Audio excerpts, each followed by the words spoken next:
नमस्कार दोस्तों, स्वागत है आपका मेरे YouTube channel HSK study centre में। आज हम पढ़ेंगे आधुनिक भारत के इतिहास में पार्ट 3, भारत में ब्रिटिश साम्राज्य का विस्तार। हम पहले वीडियो में देख चुके थे कि पुर्तगाली भारत कैसे आए, उसके बाद हम अंग्रेज, डच, डेनिश सारे कैसे भारत में आए, कर्नाटक के युद्ध हमने देखा। आज के वीडियो में हम देखेंगे कि भारत में ब्रिटिश साम्राज्य का विस्तार कैसे हुआ और ब्रिटिश कहाँ से भारत में उन्होंने राज करना शुरू किया। और हम उसके बाद देखेंगे प्लासी का युद्ध, जो मुख्य युद्ध था अंग्रेजों का भारत में राज करने का पहला युद्ध था, उसको इसमें देखेंगे। अब हम आगे बढ़ते हैं। बंगाल की स्थापना मुर्शिद कुली खान ने की। बंगाल में वर्तमान बांग्लादेश, बिहार और उड़ीसा राज्य शामिल थे। बंगाल का प्रशासन जो था क्या था, बादशाह औरंगजेब था। यह एक प्रांत हुआ करता था, मुगल साम्राज्य का एक सूबा बोलते थे तब। इसका एक सूबेदार नियुक्त था। सूबेदार कौन था? अजी मुसान इसका सूबेदार हुआ करता था। और दीवान कौन था? मुर्शिद कुली खान था, औरंगजेब के टाइम। उसके बाद फारूक शेर कौन बना? मुगल साम्राज्य का बादशाह बना। तो उसके बाद उसने मुर्शिद कुली खां को वहाँ का सूबेदार नियुक्त कर दिया। बंगाल एक अत्यंत ही समृद्ध प्रांत था। यह काफ़ी उपजाऊ था। नौ परिवहन यहाँ पर था। क्षेत्रीय शक्तियों की चुनौती नहीं थी यहाँ पर, और समुद्री व्यापार के लिए बहुत आसान था। बंगाल की स्थापना किसने की? मुर्शिद कुली खां ने की। मुर्शिद कुली खां कौन था? पहले ये दीवान था औरंगजेब के टाइम पे। उसके बाद ये बाद में फारूक शेर ने इसे सूबेदार बनाया। अब बंगाल के कुछ वंशानुगत शासन। बंगाल के कुछ शासक थे। कुछ शासक अंग्रेजों से पहले नवाब थे, उसके बाद कुछ नवाब थे। मुर्शिद कुली खां सबसे पहला नवाब था। पहले सूबेदार हुआ करते थे, क्योंकि ये जो था बंगाल था ये मुगल साम्राज्य के अंदर आता था। उसके बाद जब मुर्शिद कुली खां को यहाँ का फारूक शेर ने क्या कर दिया, उसे फारूक शेर से इसने यहाँ पर खुद को नवाब ले लिया, बना लिया इसने 1717 में, और 10 साल के लिए वहाँ का नवाब रहा था। और शुजा उद्दीन मोहम्मद खान उसके बाद नवाब रहा था। सरफराज खान, अलीवर्दी खां और सिराजुद्दौला। सिराजुद्दौला बहुत प्रमुख है, क्योंकि ये अंतिम था जो अंग्रेजों से शासन से पहले। उसके बाद जितने भी नवाब बने वो सब अंग्रेजों के कठपुतली नवाब थे। सिराजुद्दौला ने ही प्लासी की लड़ाई की थी। प्लासी की लड़ाई में सिराजुद्दौला की हार होती है, इसे अंग्रेज मार देते हैं। और उसके बाद मीर जाफर तो एक कठपुतली नवाब था, मीर जाफर अली खान। 1757 में जब प्लासी का युद्ध हुआ उसके बाद ये नवाब बना। 1757 से 1760 तक मीर जाफर अली खान वहाँ का नवाब रहा। उसके बाद मीर कासिम रहा 1760 से 1763 तक। उसके बाद 1763 से 1765 तक मीर जाफर अली खान वहाँ का नवाब रहा। उसके बाद नजीमुद्दीन अली खान 1765 से 1766 तक रहा। उसके बाद नजाबुत अली खान 1766 से 1770 तक रहा। अशरफ अली खान 70 से 70 तक रहा, 1770 से 1770 तक रहा। मुबारक अली खान 1770 से 1793 तक रहा। बाबर अली खान 1793 से 1810 तक रहा। जैनुलुद्दीन अबिदीन अली खान 1810 से 1821 तक नवाब रहा। अहमद अली खान 1821 से 1824 तक बंगाल का नवाब रहा। अब हम पढ़ेंगे मुर्शिद कुली खां के बारे में। 1717 में ये पहला नवाब था बंगाल का। पहले ये बंगाल का दीवान रहा, उसके बाद सूबेदार रहा। सूबेदार के बाद ये 1717 में फारूक शेर के राज में इसको स्वतंत्र रूप से नियुक्त कर दिया। अंतिम सूबेदार था ये, अंतिम सूबेदार भी था और उसके प्रथम नवाब भी था। इसने राजधानी को ढाका से मुर्शिदाबाद बनाया। अंग्रेजों को शाही फरमान जारी किया। उसके बाद जो इंपोर्टेंट राजा है सिराजुद्दौला 1756 से 1757। बंगाल के नवाब अलीवर्दी खां की मृत्यु के बाद सिराजुद्दौला इस गद्दी का उत्तराधिकारी बना। अलीवर्दी खान बिहार का उपराज्यपाल था, जिसने बंगाल के दीवान मुर्शिद कुली खां के पुत्र सरफराज खान की हत्या कर इस गद्दी को प्राप्त किया था। अलीवर्दी खान कौन था? अलीवर्दी खान जो था पहले उपराज्यपाल हुआ करता था, और मुर्शिद कुली खां के पुत्र सरफराज खान की हत्या करके वह नवाब बना था अलीवर्दी खां। अलीवर्दी खां के बाद कौन बना नवाब? सिराजुद्दौला बना। अंग्रेजों ने भी नवाब की अनुमति के बिना कलकत्ता में किलेबंदी की, जिसे नवाब ने अपनी प्रभुत्ता के विरुद्ध समझा।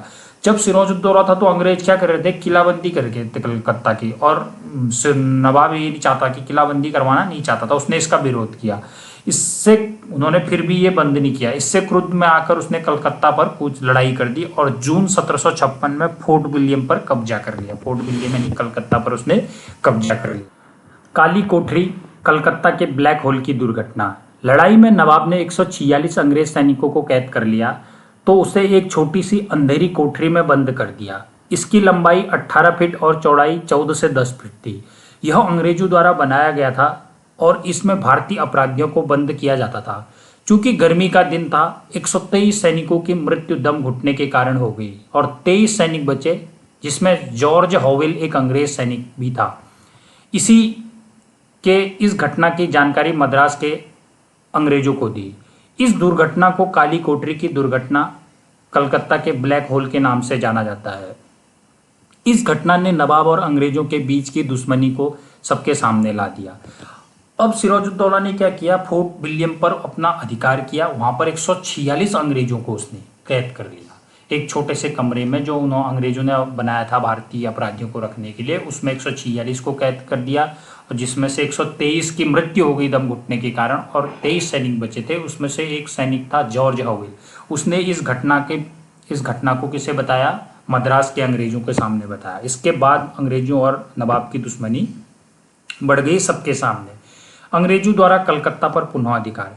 अंग्रेजों ने बंगाल के नवाब के हाथों इस बुरी हार के बाद मद्रास से रॉबर्ट क्लाइव के नेतृत्व में एक मजबूत बल नवाब को उखाड़ फेंकने और बंगाल में ब्रिटिश स्थिति को मजबूत करने के लिए भेजा। नवाब सिराजुद्दौला ने कलकत्ता का नाम बदलकर अली नगर कर दिया था और मानेकचंद को इसका प्रभारी नियुक्त किया गया, किंतु मानेकचंद ने अंग्रेजों से रिश्वत लेकर किला अंग्रेजों को सौंप दिया। अब यहाँ पर क्या होता है, अंग्रेज दोबारा आए। बंगाल के अंग्रेजों ने रॉबर्ट क्लाइव को भेजा यहाँ पर बंगाल के नवाब को उखाड़ फेंकने के लिए, और नवाब ने क्या किया था, कलकत्ता को अपने अधीन लेके फोर्ट विलियम को वहां पर उसका नाम बदलकर अलीनगर कर दिया और मानेकचंद को वहां का प्रभारी बना दिया। लेकिन तो मानेकचंद ने रिश्वत लेके अंग्रेजों को दोबारा से अलीनगर यानी कलकत्ता अंग्रेजों को दे दिया। रॉबर्ट क्लाइव द्वारा फ्रांसीसी बस्ती चंदनगर पर विजय कर लेने के कारण बंगाल में अंग्रेजों की स्थिति और अधिक मजबूत हो गई। अंततः सिराजुद्दौला को अलीनगर की संधि करने के लिए मजबूर होना पड़ा। अलीनगर की संधि 9 फरवरी 1757 ईस्वी को संपन्न हुई थी। रॉबर्ट क्लाइव ने क्या किया, कलकत्ता में आके जो फ्रांसीसी बस्ती थी चंदनगर पर भी उसने अपना अधिकार, पहले उसने कोलकाता तो ले लिया रिश्वत देके, उसके बाद उसने चंदनगर पर भी विजय प्राप्त की और वहां पर अंग्रेजों की स्थिति मजबूत हो गई। और अलीनगर की संधि, उसके बाद अलीनगर नाम रखा था, उसकी संधि की सिराजुद्दौला के साथ 9 फरवरी 1757 ईस्वी को। अलीनगर की संधि के फलस्वरूप नवाब को अंग्रेजों की निम्नलिखित शर्तें मानने के लिए बाध्य होना पड़ा। नवाब क्या हो गया, नवाब कमजोर हो गया, और क्योंकि अलीनगर की संधि करने के लिए मजबूर किया गया था उसे सिराजुद्दौला को, क्योंकि वो अधिक मजबूत हो गया। अंग्रेजों की स्थिति, चंदनगर पर भी अंग्रेजों ने विजय प्राप्त कर ली। अब इसकी शर्तें जो हैं, अंग्रेजों को कोलकाता की किलाबंदी करने की छूट मिल गई, अंग्रेजों को सिक्के ढालने का अधिकार प्राप्त हो गया, नवाब द्वारा युद्ध में हुई क्षतिपूर्ति का वचन लिया गया, नवाब द्वारा भविष्य में शांति बनाए रखने का वादा किया गया।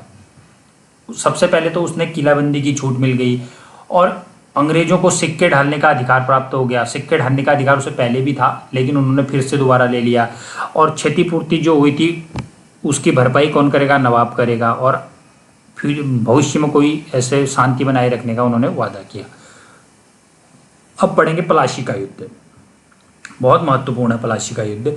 पलाशी का पहला युद्ध 13 जून 1757 को मुर्शिदाबाद के दक्षिण में 22 मील दूर नदिया जिले में भगीरथी नदी के किनारे पलाशी नाम के स्थान पर हुआ था। इस युद्ध में एक ओर ब्रिटिश ईस्ट इंडिया कंपनी की सेना थी तो दूसरी ओर बंगाल के नवाब की सेना। कंपनी की सेना ने रॉबर्ट क्लाइव के नेतृत्व में नवाब सिराजुद्दौला को हरा दिया। पलाशी का युद्ध जो था 23 जून 1757 को मुर्शिदाबाद के दक्षिण, मुर्शिदाबाद राजधानी थी, उसके दक्षिण में 22 मील दूर नदिया जिले के भागीरथी नदी के किनारे पलाशी नाम के स्थान पर हुआ था।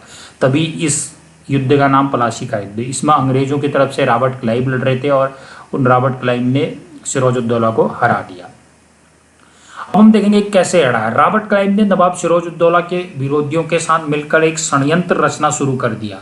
उसने मीर जाफर से एक गुप्त संधि की और उसे नवाब बनाने का लोभ दिया। इसके बदले में मीर जाफर ने अंग्रेजों को कासिम बाजार, ढाका और कलकत्ता की किलेबंदी करने, 1 करोड़ रुपए देने और उसकी सेना का व्यय सहन करने का आश्वासन दिया। कहानी है, मीर जाफर क्या था, उसका सेनापति था, उसके दरबार में था। तो मीर जाफर से अंग्रेज रॉबर्ट क्लाइव ने एक संधि कर ली, उसे नवाब बनाने का लोभ देकर अपने पक्ष में कर लिया। सिराजुद्दौला के साथ साथ कुछ और भी व्यक्ति थे जिन्होंने प्रमुख विरोधी थे, जिन्हों रॉबर्ट क्लाइव ने अपने, मीर जाफर सिराजुद्दौला का पूर्व सेनापति था, वो सेनापति था। राय दुर्लभ बंगाल का दीवान था। जगत सेठ बंगाल का बड़ा व्यापारी था। इन तीनों को क्या किया, रॉबर्ट क्लाइव ने अपने साथ मिला लिया, इनके साथ एक संधि कर ली, गुप्त संधि कर ली।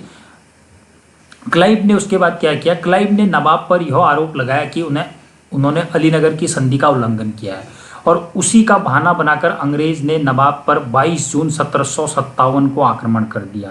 क्लाइव ने जो अलीनगर की संधि हुई थी उसका उल्लंघन करने का आरोप लगा के क्लाइव पहले से चाहता था आक्रमण करना, लेकिन उसने 22 जून 1757 को नवाब पर आक्रमण कर दिया। मीर जाफर के विश्वासघात के कारण सिराजुद्दौला को हाथ ना पड़ा, वह जान बचाकर भागा, परंतु मीर जाफर के पुत्र मीरन ने उसे पकड़वा कर मार डाला। युद्ध का परिणाम, पलासी के युद्ध के जो मुख्य परिणाम थे उस प्रकार से हैं। मीर जाफर को क्लाइव ने बंगाल का नवाब घोषित किया, जो उन्होंने पहले गुप्त संधि की थी उसके अनुसार उसे बंगाल का नवाब घोषित कर दिया। उसने कंपनी और क्लाइव को बेशुमार धन दिया, और संधि के अनुसार अंग्रेजों को भी कई सुविधाएं मिली। भारत के सबसे समृद्ध और घने बसे भाग से व्यापार करने का एकाधिकार अंग्रेजों ने पा लिया। बंगाल के नवाब से नजराना, भेंट, क्षतिपूर्ति के रूप में भारी धन वसूली की। बंगाल का नवाब कौन बन गया था, उनका मीर जाफर बन गया था। वो कठपुतली मीर, उनका बैठा हुआ मीर जाफर जो पहला नवाब था, कठपुतली नवाब, उसने भारी भेंट दिए, अपनी जो भी क्षतिपूर्ति हुई थी उसका पूरा धन अंग्रेजों को दे दिया। एक सुनिश्चित क्षेत्र 24 परगना का राजस्व मिलने लगा। 24 परगना नहीं, मतलब 24 गांव का परगना बोलते थे पहले, उसका राजस्व अंग्रेजों को मिलने लग गया। बंगाल पे एकाधिकार व्यापार से इतना धन मिला कि इंग्लैंड से धन मांगने की जरूरत नहीं रही। इस धन को भारत के अलावा चीन में हुए व्यापार पे भी अंग्रेजों ने लगाया। इस धन से सैनिक शक्ति गठित की गई, जिसका प्रयोग फ्रांस और भारतीय राज्यों के विरुद्ध किया गया। इसने इतना धन यहाँ से इकट्ठा किया कि जो फ्रांस के विरुद्ध उसने सैनिक इकट्ठा किए, और भारतीय राज्य जो अन्य राज्य थे उन पे भी उन्होंने आक्रमण किया। देश से धन निष्कासन शुरू हुआ, जिसका लाभ इंग्लैंड को मिला। वहाँ इस धन के निवेश से ही औद्योगिक क्रांति शुरू हुई। इंग्लैंड में औद्योगिक क्रांति जो शुरू हुई थी, यहाँ से उन्होंने काफी धन उस पर भेजा था। अब कुछ इंपोर्टेंट क्वेश्चन है,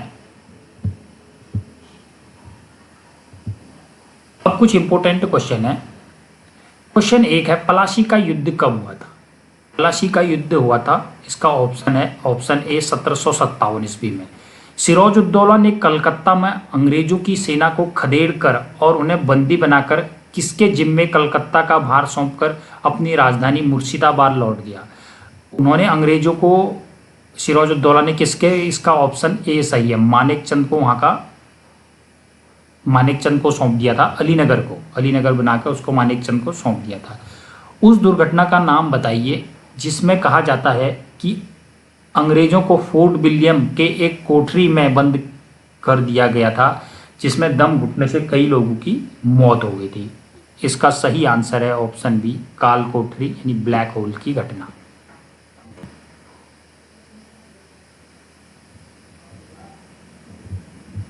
क्वेश्चन 4 है, मुर्शिद कुली खान के संबंध में निम्नलिखित में से कौन सा कथन सत्य है?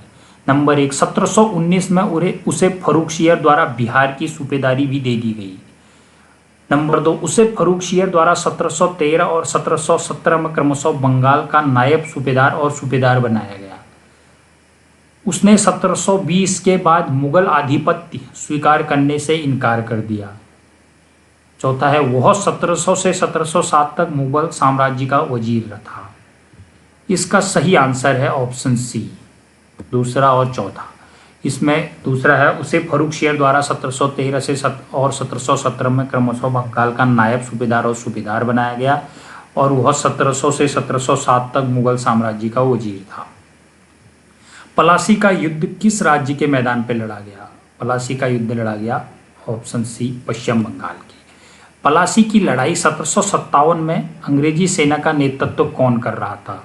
इसका ऑप्शन है Robert Clive, option A. Next question है, मीर जाफर के बेटे का नाम क्या था? इसका सही उत्तर है option A, Mir Mirren. Next question है, पलासी के युद्ध के परिणामों के विषय में निम्नलिखित कथनों पर विचार कीजिए। फर्स्ट, अंग्रेजों व्यापारी से राजशक्ति के स्रोत बन गए। दूसरा, इसी युद्ध से प्रेरणा लेकर क्लाइव ने आके बंगाल में अंग्रेजी सत्ता स्थापित कर ली। तीसरा, बंगाल से प्राप्त धन के आधार पर अंग्रेजों ने दक्षिण और फ्रांसीसियों पर विजय प्राप्त कर लिया। चौथा, मीर कासिम को क्लाइव ने बंगाल का नवाब घोषित कर दिया। इसका सही उत्तर है ऑप्शन बी। ये बोल रहा है कि उपयुक्त कथनों में से कौन सा कथन पलासी युद्ध का परिणाम लिया? इसका है ऑप्शन बी, क्योंकि मीर कासिम को क्लाइव ने बंगाल का नवाब इस युद्ध के मीर जाफर को बनाया था। नेक्स्ट क्वेश्चन है, सिराजुद्दौला की हार के युद्ध में हुई थी। सिराजुद्दौला की हार किस युद्ध में हुई थी, ये पूछना चाह रहा है। और इसका सही आंसर है ऑप्शन सी, पलासी के युद्ध में। नेक्स्ट क्वेश्चन है, अंग्रेज सिराजुद्दौला को गद्दी से हटाकर बंगाल के नवाब के रूप में किसे बैठाना चाहते थे? इसका सही उत्तर है ऑप्शन डी, मीर जाफर, जिसके साथ उन्होंने गुप्त संधि की थी, उसे ही बैठाया भी उन्होंने। बाद में सिराजुद्दौला को हरा के मीर जाफर ही वहां का नवाब बना। क्लाइव और मीर जाफर के बीच एक गुप्त संधि और षड्यंत्र में निम्नलिखित में से किन्होंने उनका साथ दिया था? इसका ऑप्शन है ऑप्शन डी, जगत सेठ, राय दुर्लभ और अमीचंद ने। इन्हीं ने क्या किया, ये और भी लोग थे जो उसके साथ मिले हुए थे क्लाइव के साथ। नेक्स्ट क्वेश्चन, 23 जून 1757 के पलासी के मैदान में आंतरिक कमजोरी के बावजूद सिराजुद्दौला की सेना का नेतृत्व किन्होंने किया? इसका सही उत्तर ऑप्शन बी, सिराजुद्दौला की सेना की तरफ से मीर मदन और मोहनलाल लड़ रहे थे। दोनों वीर गति को भी प्राप्त हो गए।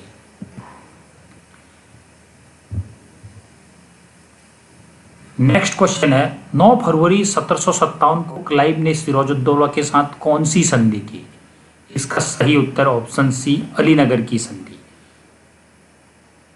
काल कोठरी की दुर्घटना के क्रोधित होकर सिराजुद्दौला से बदला लेने के लिए मद्रास से कौन कौन अंग्रेज आए थे, कलकत्ता आए थे जब काल कोठरी की दुर्घटना का बदला लेने के लिए? इसका सही आंसर है ऑप्शन डी, लॉर्ड क्लाइव और वॉटसन। नेक्स्ट क्वेश्चन है, नवाब सिराजुद्दौला एवं ईस्ट इंडिया कंपनी के बीच संघर्ष का प्रमुख कारण था? इसका सही आंसर है ऑप्शन बी, अंग्रेजों ने व्यापार छूटों का दुरुपयोग किया। आज का वीडियो यहीं पर समाप्त करते हैं दोस्तों। अच्छा लगे तो चैनल को सब्सक्राइब कीजिए, लाइक कीजिए और शेयर कीजिए। धन्यवाद दोस्तों।